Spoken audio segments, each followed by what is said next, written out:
You may have heard that this place is also known as the Black Snake Hills. Well, Contewe is how we say that in Iowa language. So Lance is someone who, to me, is a constant reminder of how we need to walk in the world and how we need to walk with our ancestors in mind and how we need to walk with our future generations in mind too.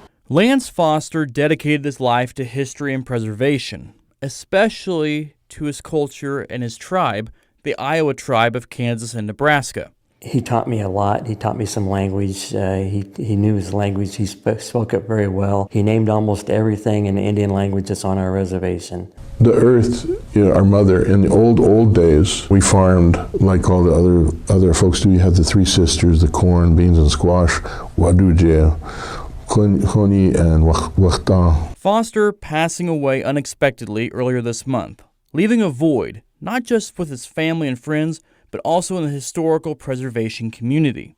I was living in Columbia, Missouri when I first met him online, and then I moved to Lawrence, Kansas to be closer to the tribe because I wanted to reconnect. And he was always very encouraging about, coming up to the reservation, just showing up, being an active part of the tribe. The Iowa Tribe Reservation, located on 12,000 acres in northeastern Kansas and southeastern Nebraska. Foster loved his ancestry and loved helping others learn about their ancestors and place in the tribe.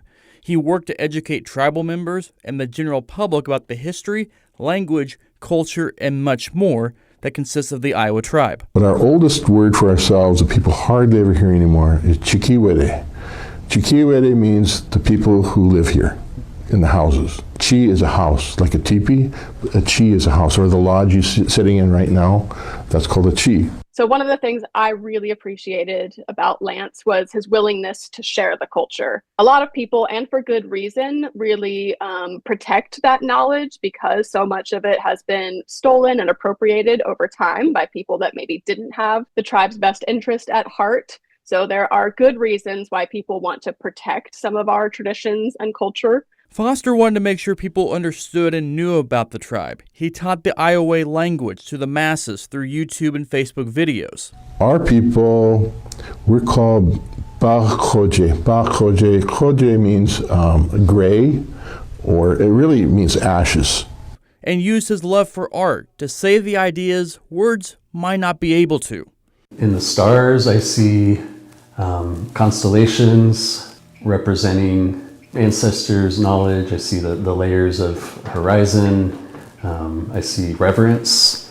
I see that need to be intentional. And a great way to share our culture with other people as well. There's a lot of storytelling that you can embed in art, just sharing how we do reconnect to our culture and knowing that so many generations before us, that culture was lost because it was actively being destroyed by the United States government. While Foster passed away unexpectedly, he spent his time making sure others were eventually ready to take over for him. And it is sooner than hoped or expected, but the continued work will be an honor and remembrance of Foster's life and dedication to finding the good, beautiful aspects of this world. I wholeheartedly feel like, Lance was deep-rooted with his ancestors and those spirits that, will come back and continue to talk with us. Chris Roush, KQ2 News.